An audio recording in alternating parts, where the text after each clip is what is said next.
2, we're live. And we're live. Episode 31. 31. We're 1 month and a day in. Yes. Today we're joined by a very special guest, Seham. She is also amazing. my cousin. Hi, guys. Welcome onto the show. So let us know who you are, what you do, and, you know. Sure. Thanks for having me, guys. It's exciting. I think it's a great initiative to be taken part of. I'm Annie's cousin, first and foremost. It's a good question. In the outside of a context of work, I don't think I've ever introduced myself, but I'm Kuwaiti. I live in Kuwait. I have spent quite a bit of time in the U.S. Studying between Austin, and the majority of my time I lived in New York City. I went to business school there. I'm a former strategy consultant and venture capitalist for a short amount of time. And now I work at a startup that does food delivery called Deliveroo, where I head up the business here in Kuwait. Apart from that, I'm a big Liverpool fan. I love sports. I'm a big fan of New York sports teams like New York Giants. I like the Brooklyn Nets. I like the Mets. So a big sports fan. And yeah, I enjoy doing a lot of learning. I like to think of myself as a jack of all trades a little bit, but yeah, in a nutshell.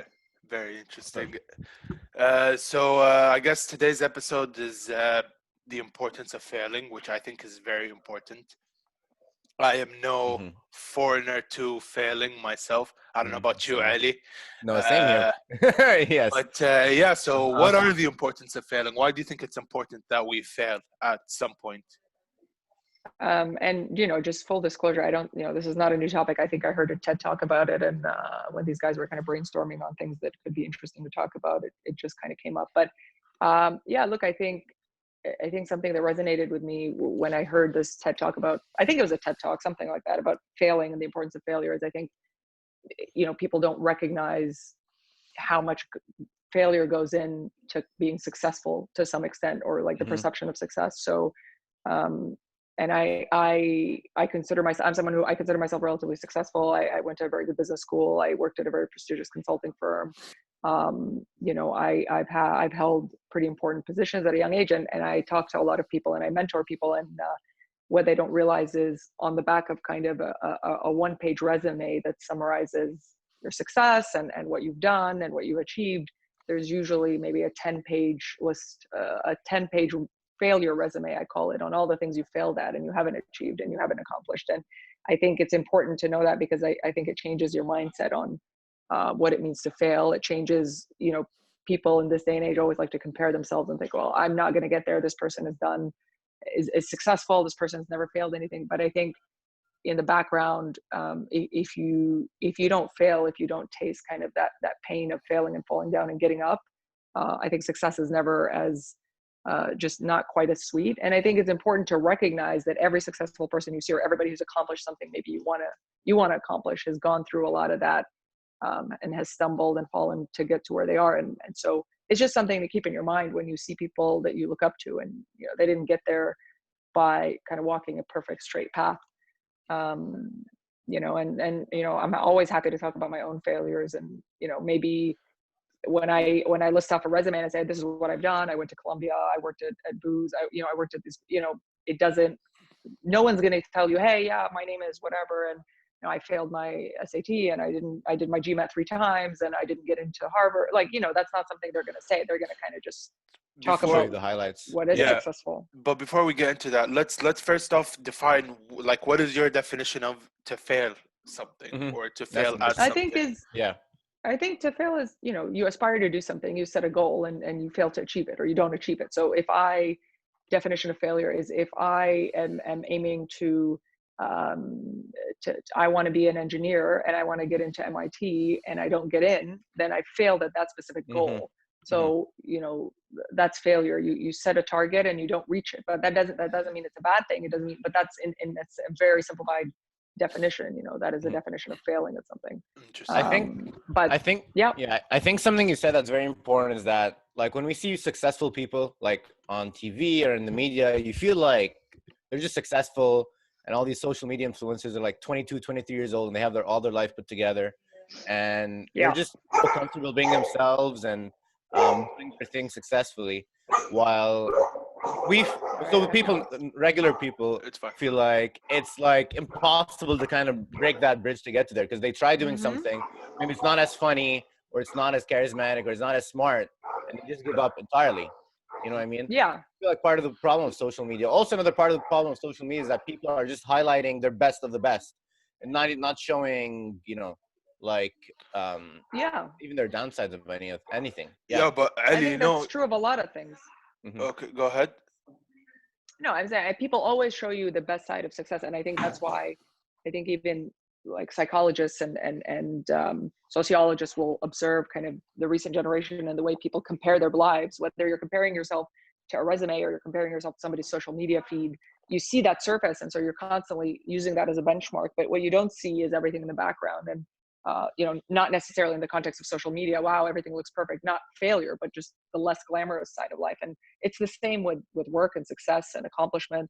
You're only going to see that kind of very thin surface layer, and behind that is a lot of stumbling. But I think your generation and any generation, really the younger generation, you need to see through that, because I think it changes your mindset about failure and about accomplishment and about working hard and not giving up. And I wish I had seen more of that, I think, when I was growing up.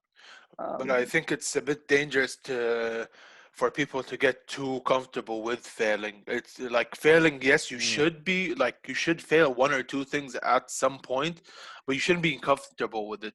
Because, I don't know, have you heard the whole Einstein failed physics at like 8th grade or whatever? I'm pretty sure you guys heard of this at some point. I don't know if that's real. I don't know if that's real. It turned out not to be true, but like a lot.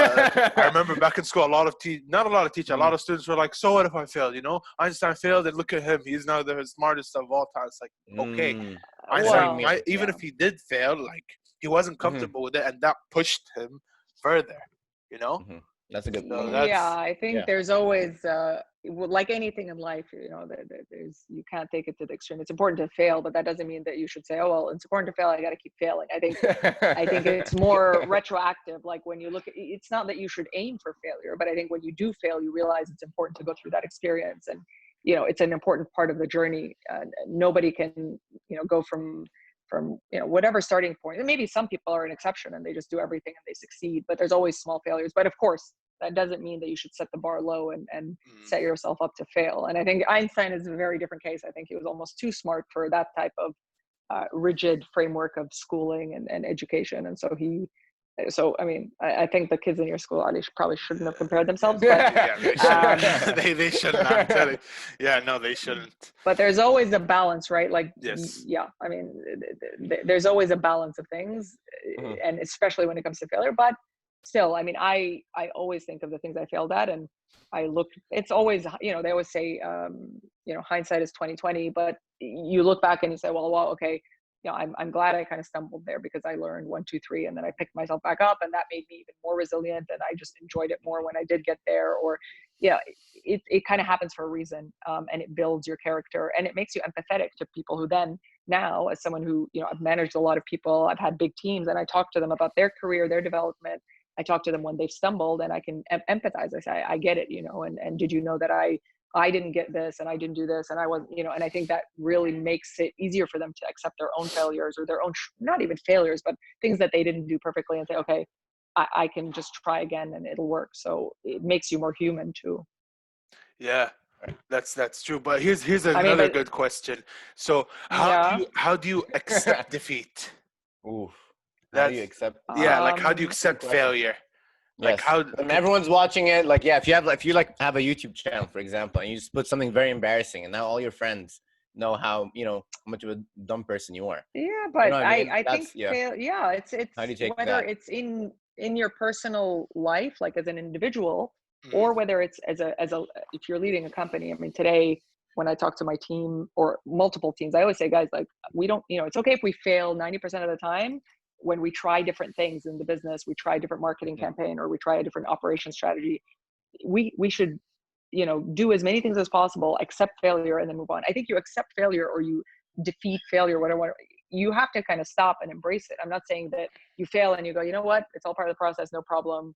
Yeah, I think you have to take the time to understand why you failed, understand what you did wrong, what you're going to do differently, because, you know, failure is not important. Failure is important because it's a process you go through of failing, stumbling, looking back. Okay, why did I, you know, for example, just to make it tangible, if I was studying really, really hard for my GMAT exam and I took it the first time and I just didn't get the score I needed to get, you know, of course I'm going to be upset, but I'm going to say, okay, what did I do wrong? Did I not study hard enough? Did I not, you know, take the exam, and was I not not in the right mood? Did I not sleep enough? Like, what are the things I did wrong? And can I like kind of diagnose and say, okay, so I'm going to try again. I think failure matters, and you get over it when you know you're going to either try again or kind of go on to the next thing.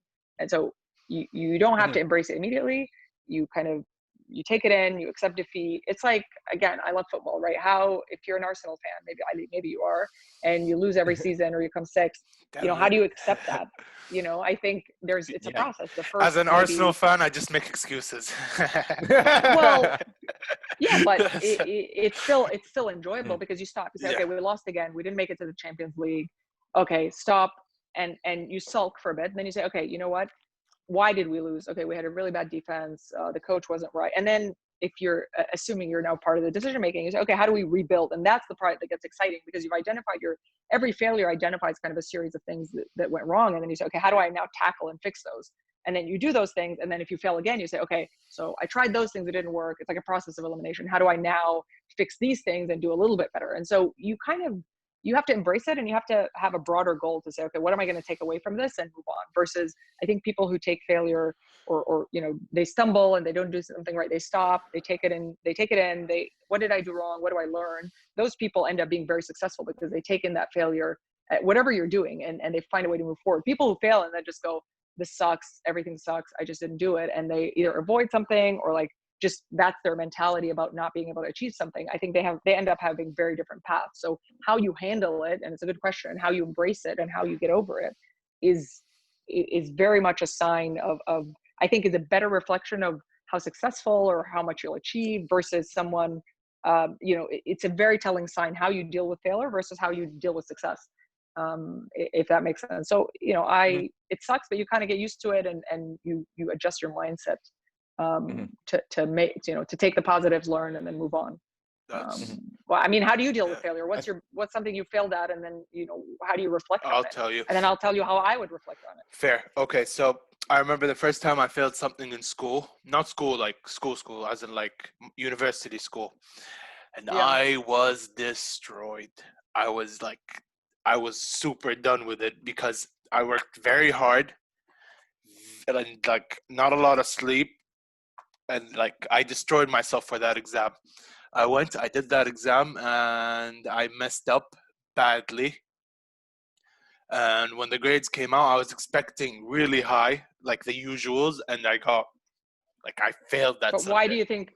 And then you just were destroyed. Yeah, but why did you think you failed? Here's what happened. So I sat with myself. I was like, what went wrong there? What was different with that exam than the other exams?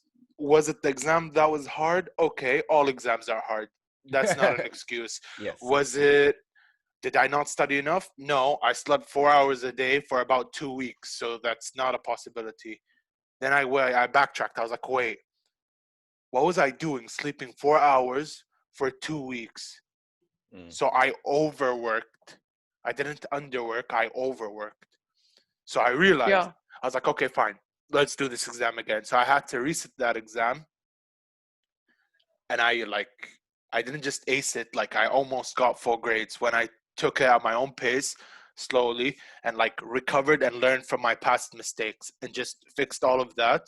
Went in and I did really good in that exam. Yeah, but see, that's the right mindset. But some people, they fail and then they just say, whether it's an exam or anything, and they just like, you know, they just, there's a disconnect. But I think, that process of, okay, what did I do wrong, or should I have studied a different way? There's a really good book about kind of how you take failure. In a way, it's about failure, but it's called Mindset. I think it's maybe one of the best books I've read about kind of what differentiates someone who is able to excel and do well versus someone who doesn't. And it's not IQ, it's not how smart you know, there's no such thing. It's really your mindset. Do you have and the book talks about like growth mindset? Are you someone who, you stumble and you look for ways to grow and you believe that you're capable and you identify what you did wrong and you get better? Or do you have a limited mindset where you're like, you know what, I can't do it, it's me, and you stop? It's a really good book by a professor at Columbia. She's a psychology professor, I believe. But your mindset and how you think about failure, and is more important than your IQ or your oh, this person's smart, this person's dumb. That doesn't really exist. This person works hard and has the right mindset, this person doesn't. And to add on to that, it's a very good book. Yeah, to add on to that, I think people take life in two kinds of ways. There's the external locus of control, and there's an internal locus of control. The difference is some people blame everything that happens in their life on external factors, and some people blame everything that happens in their life on their own personal accountability. So what Ali did, he did the exam. He could have been, and he failed the exam. Some people, if they wanted to blame the world, right, would be like, the exam was hard, and I didn't get any sleep, and it's, whatever, the world's fault, and the doctors who made the exam, they hate us, or literally they don't want us to pass. This whole system is broken. Why do we have to go to school, etc. Or what he chose to do is like, okay, what did I do wrong, right? And he took all that personal responsibilities. Like, what did I do wrong? What can I change in myself so that next time I try it, I have a better chance of succeeding?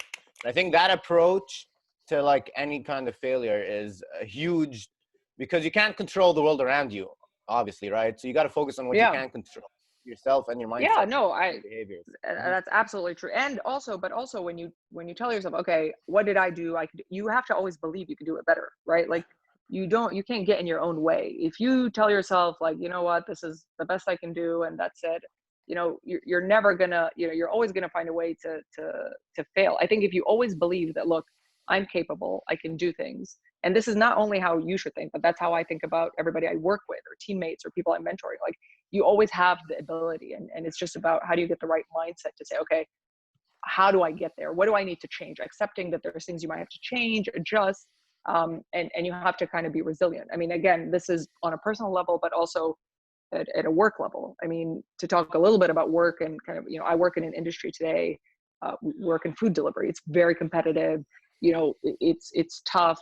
You have ruthless competitors out there, and we as a team, and me as a manager, we just have to accept that we're going to stumble, and how do we get up and keep going? And we've had some times where we've really stumbled, and it's been really, really hard. But I don't think we ever had a moment where we stumbled and thought, okay, we don't have any more answers, or we're done. We always got up and said, okay, this didn't work. What's next? We're going to make it work. We're going to find the next step. We're going to take it up a level. We're going to pull out another trick out of the hat, and we're going to find a way. And so that kind of thinking, you can apply it to anything you're doing. I could tell you there's few books I've read that can really change your mindset and really change the way you think about how you succeed, how you adjust, how you kind of accept a stumble. And mindset really summarizes that. And I think, again, apply it to every, really to anything in life. I think also, another thing is that you got to pick the right struggle to go with. I think especially nowadays, it's very hard to do a startup. Let's say if you want to go against, I don't know, Google Maps or something, or Waze, or one of those. If you want to make a GPS driving app, it's nearly impossible maybe to compete against these huge giants, right? And so you're just gonna So you gotta as much as you fail, maybe there is no way about it. So you got to find a different kind of. I don't know what your perspective on that. You're bringing that's a very good point. I mean, you don't want to say, hey, look, I want to be better than Messi, and I'm just going to keep trying, and my mindset is. I think you have to be. Yes. You have to be realistic. I'm not saying you can't do it, right? But it's circumstantial. You have to be realistic about circumstances, about how far away you are, and choose your battles. It's a very good point. I'm not going to go try to, again, you have to have the right mindset to understand what you can and can't achieve, and what it takes to achieve something. Like Ali thinking he can ace his next exam, it makes sense. He's in college. He has the aptitude. He has the resources. He has the time. He can achieve it. But Ali suddenly saying he wants to go and beat the IBM computer at chess. Does he have the skill set? You have to have kind of a good self-awareness to understand if you have the basics to succeed in the first place before you kind of jump off that ledge. So, I mean, self-awareness and understanding your resources and understanding what is achievable is very, very important. And then having said that, your mindset kind of gets you to that next level once you stumble. Fair. That's fair enough to say. But Ali, we're trying to beat Joe Rogan. is that a possibility? This is a Jocko Willink episode right here.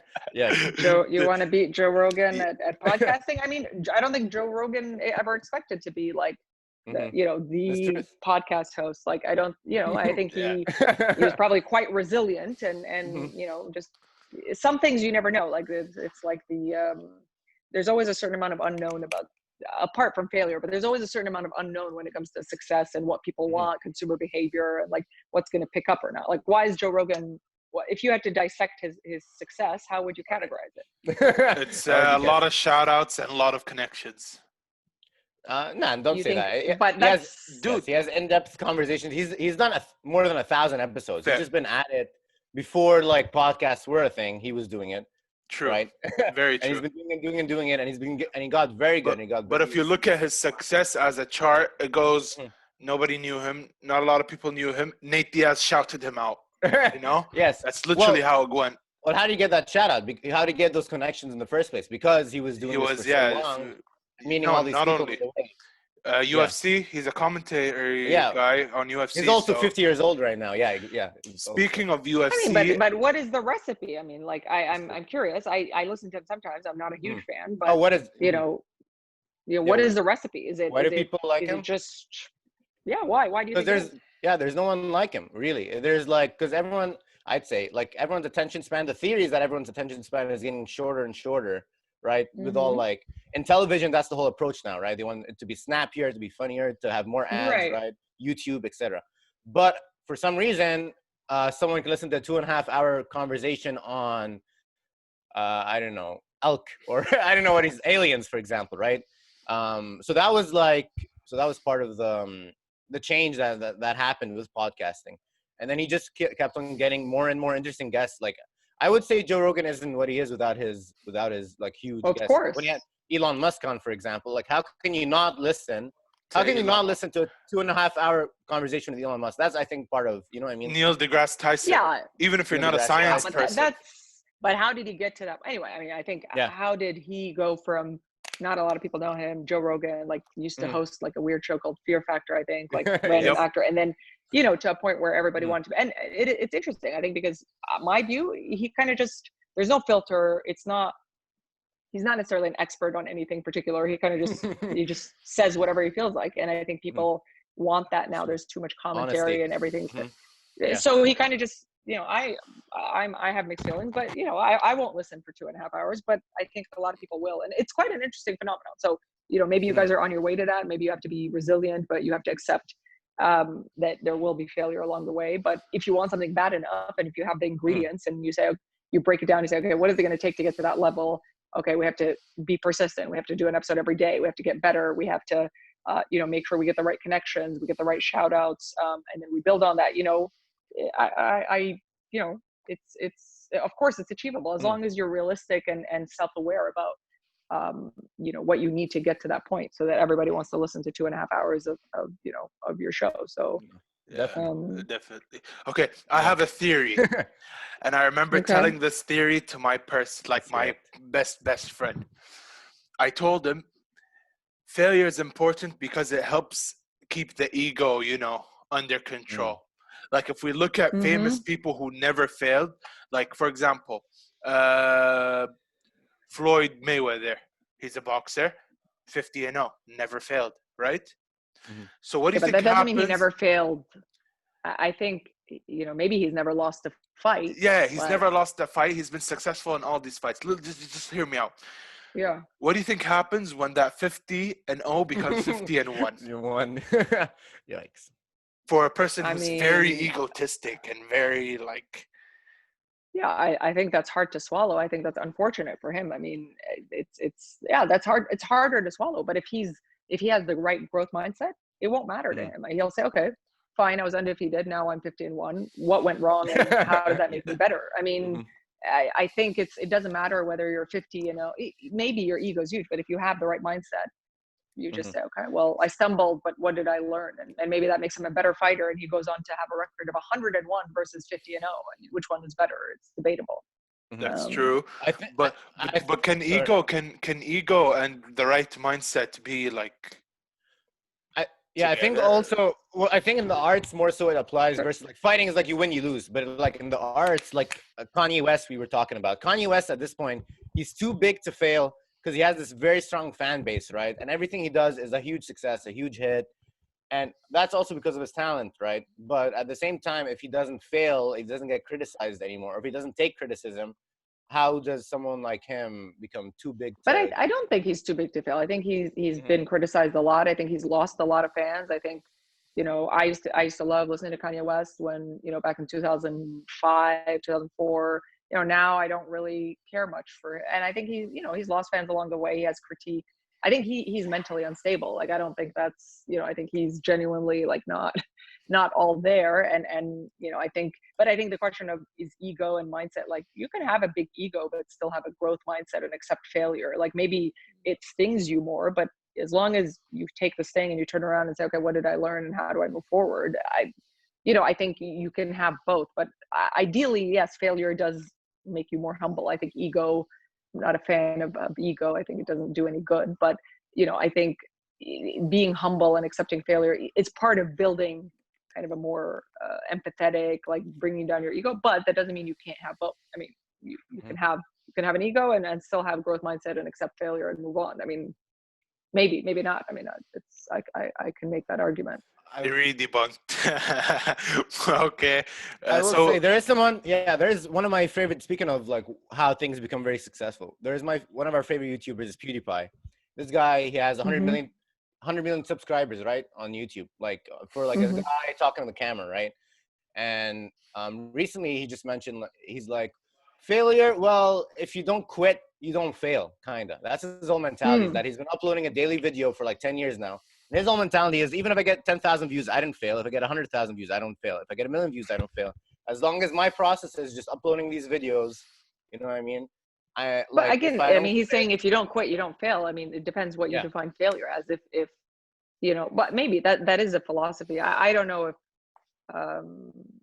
I don't know if I think about it like that. I think that's a different way to think about failure and getting to your target. If his target is to continue doing what he's doing and, whatever views he gets is good, then he's, in a way he's not failing his goal, and that's fine. But I'm more kind of definitive about, like, I accept that, like, this is my target. I didn't hit it.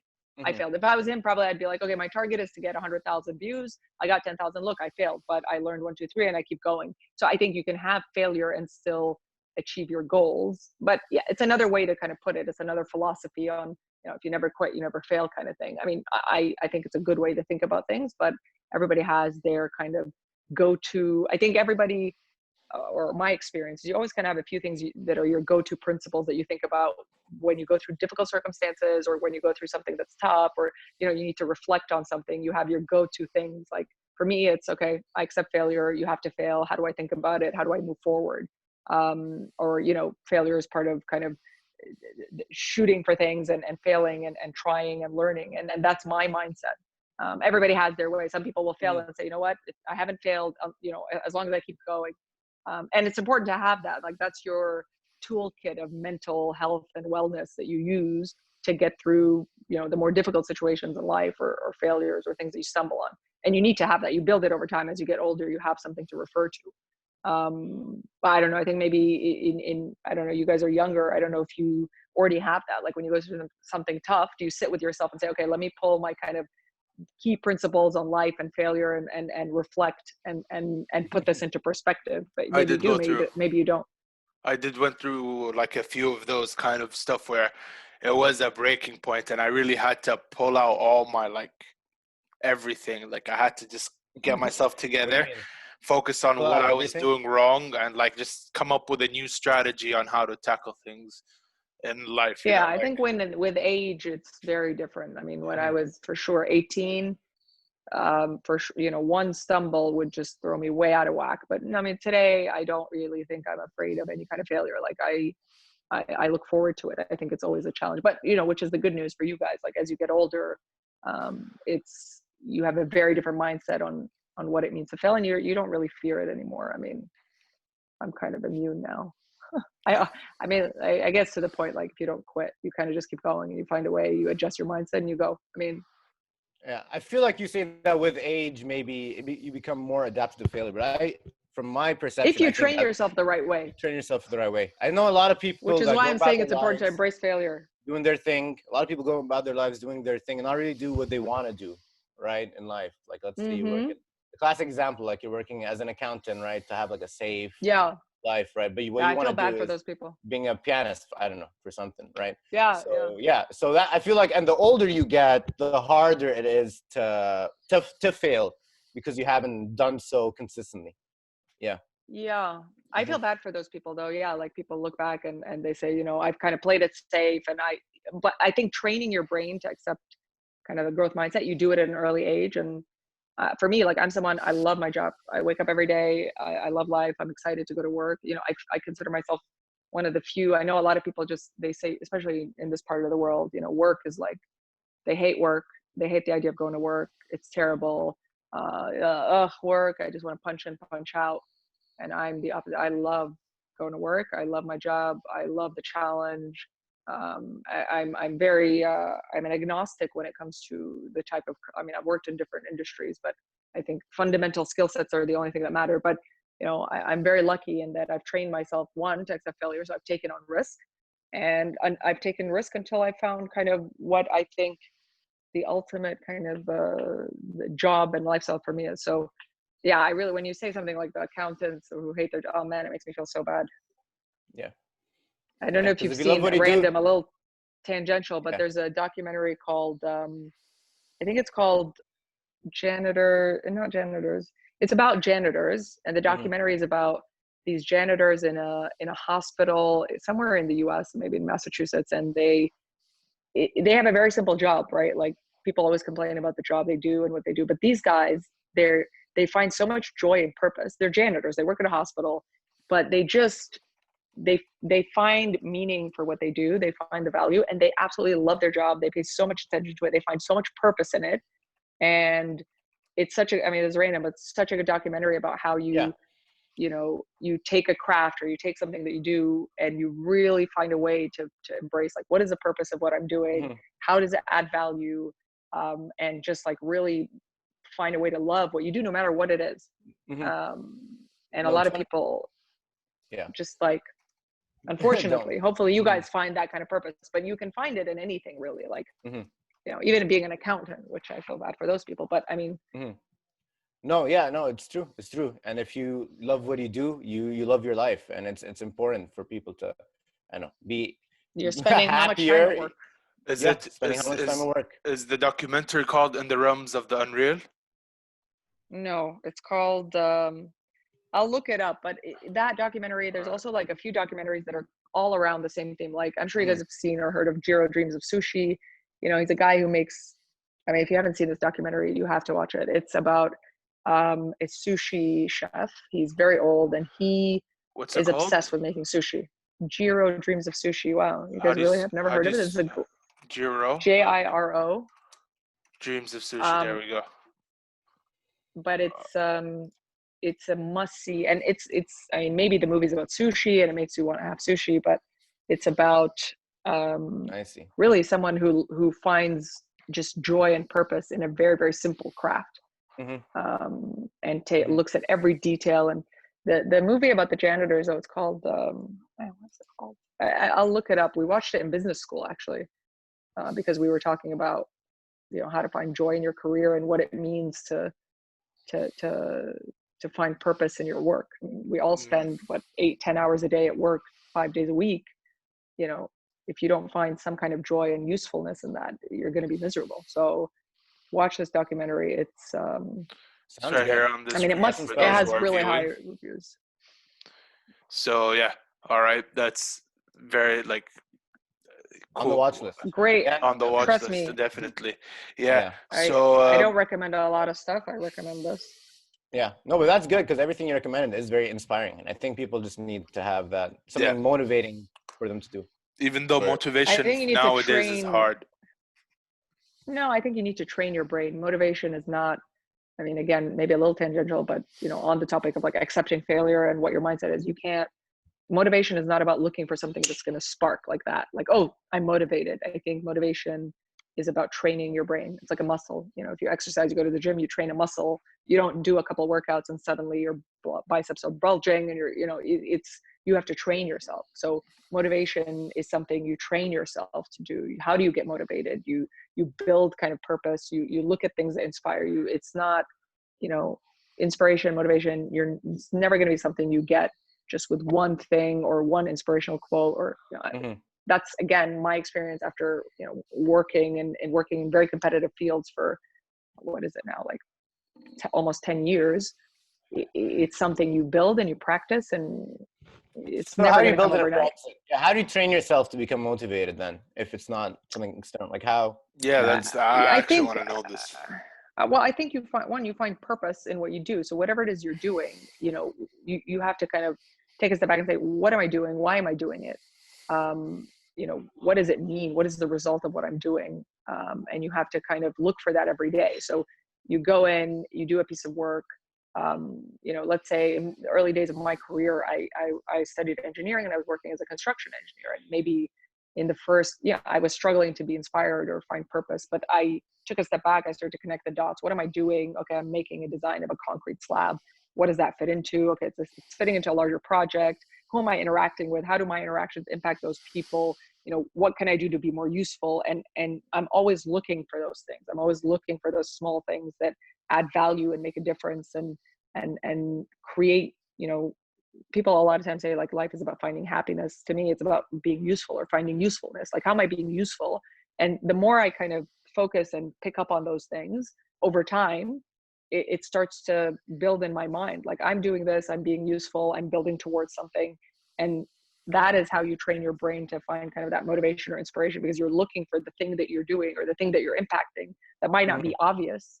You know, it's like, oh, I'm a doctor, so that means I'm going to do brain surgery and save someone's life. It might be simpler things. It might be, okay, I'm a janitor, like this documentary, and you know, when I clean the room of this patient who's you know, who's terminal and very sick, when they see me and they appreciate how clean the room is, it just makes them 1% happier. And you know, for someone who's terminal dying, that makes a big difference. Or their small interactions with the patients really bring them joy. And it's the things that are not obvious that add value and are useful, that you program yourself to appreciate and see and recognize. That's what creates the motivation to me.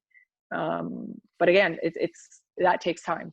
And so you have to be conscious of it and consciously build it in. Just like today, I love my job, right? And that's maybe years of practicing to appreciate what I do.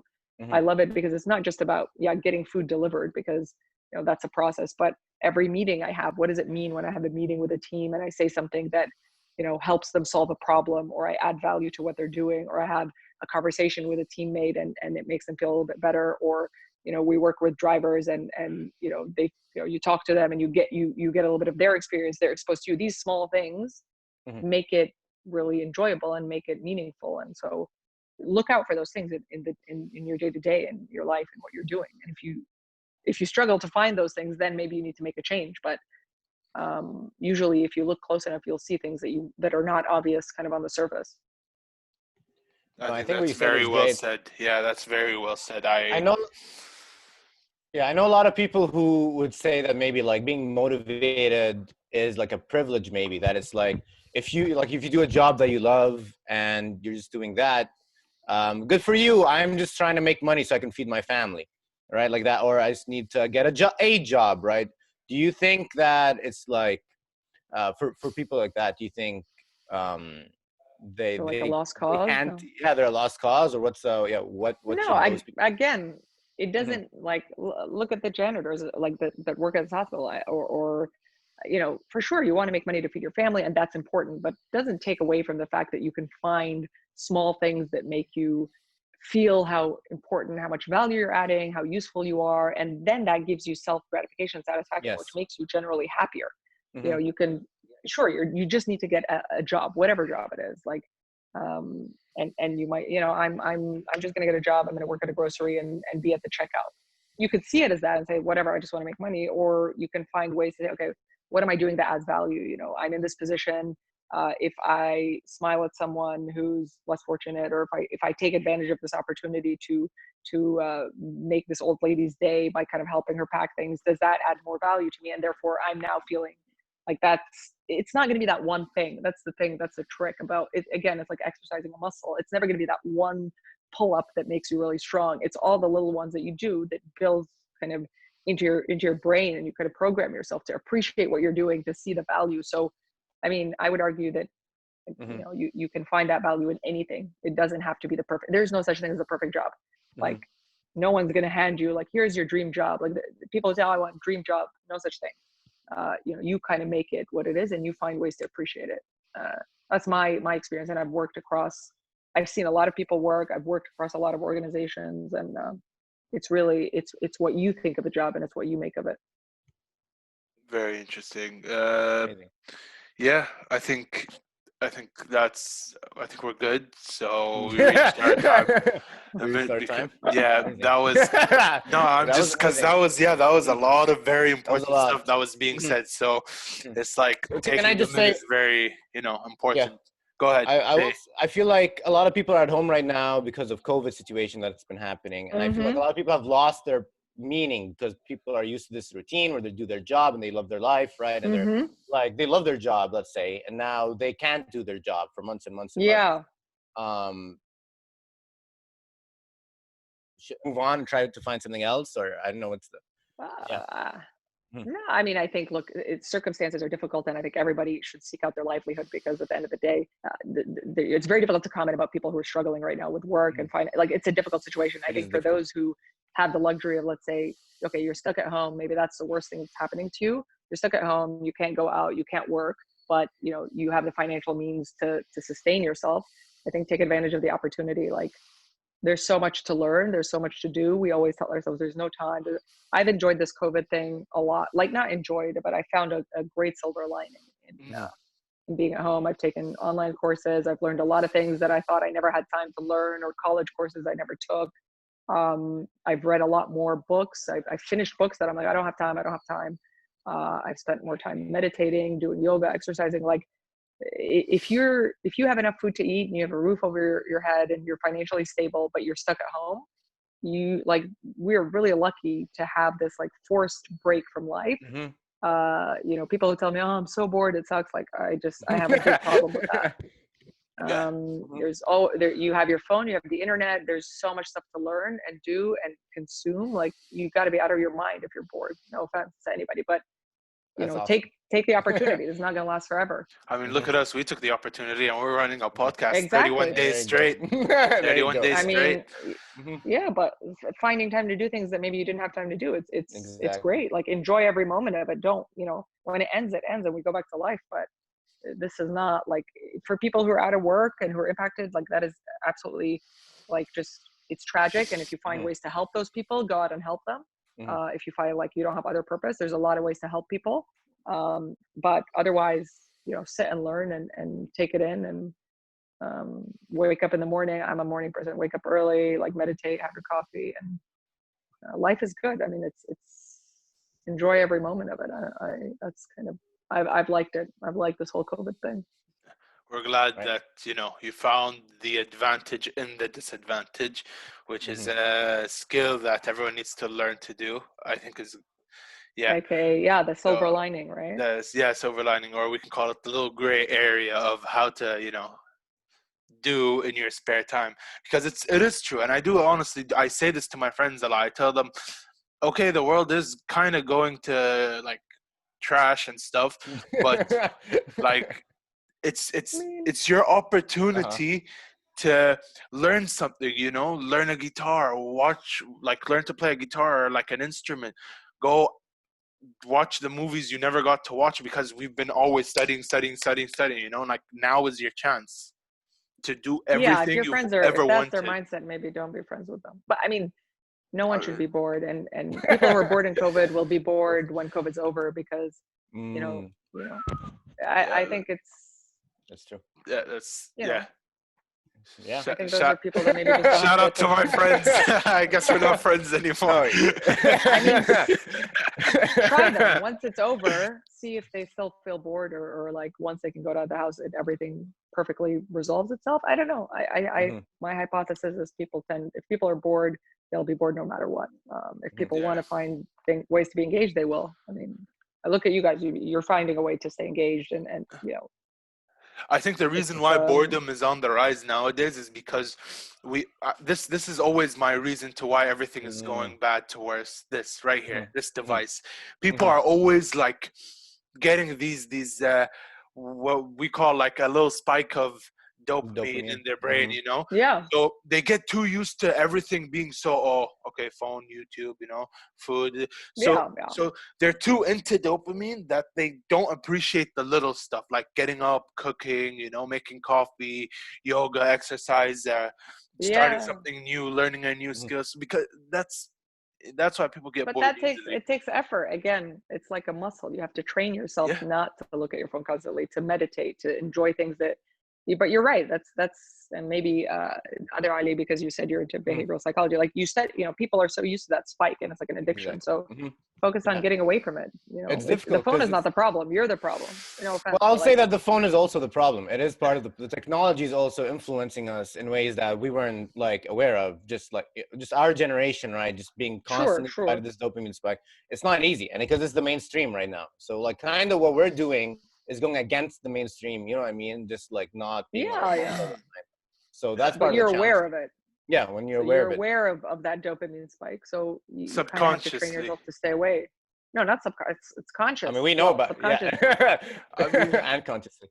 Fair enough. So, okay. You know, read a book for 20 minutes. I don't know. No, I read a bunch for 5-6 hours, so I'm good. Yes, I am good. But not just like your medical textbooks. I hope. I mean, I don't know.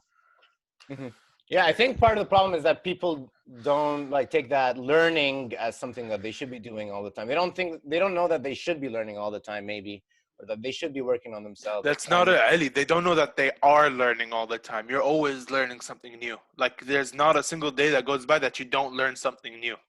I know. Whether it's conscious or subconscious, you know. But yeah, that's right. It's the quality. Like, is it something important? Yeah, there's so much good stuff.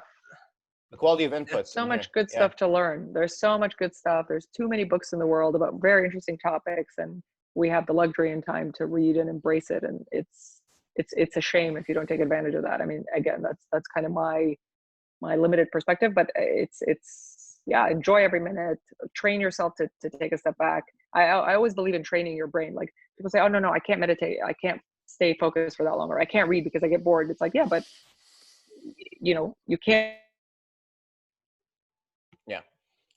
On training your brain. I know you're muted, Seham. But on training your brain, I'll say that maybe training your brain is like hard to to conceive of, because I don't know how you can train your brain, right? But maybe you can choose the behaviors you want to do every single day, and that in turn will change your brain, right? Like like this podcast, for example, we're doing this every day. This has become so smooth. Just woke up, rolled out of bed, and now I just can come on and talk and do our thing. And just you set these goals that you can set every single day. As you said, between meditation and yoga, or if you're reading a book, even if you find it hard to read a book, I'll tell you this: just read 10 minutes every single day. 10 minutes every single day. That's the hack to anything you want to do. If you want to do it, that's how you'll do it. Oh, we lost Seham. We lost Seham. Yeah, that's fine. Let's just wrap it up right here. Thank you so much. Thank you. If you're watching this episode now, thank you so much for joining. This was really fun and a very important topic that has to be discussed. Closing remarks would be: people, failing is not the end of the world.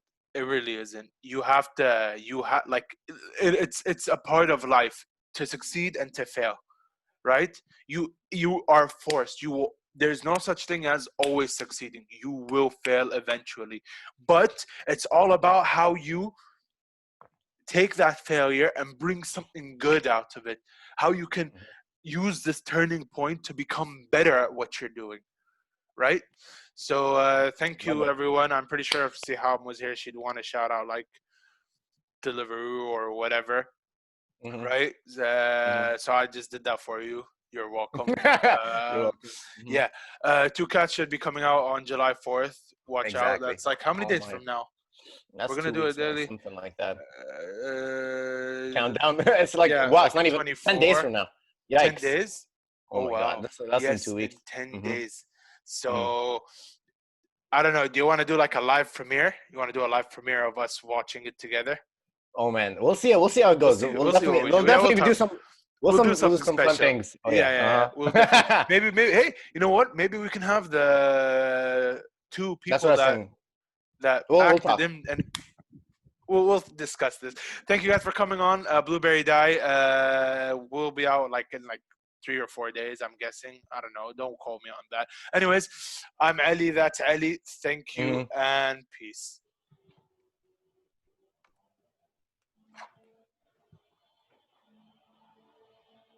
You gotta hang up, dude.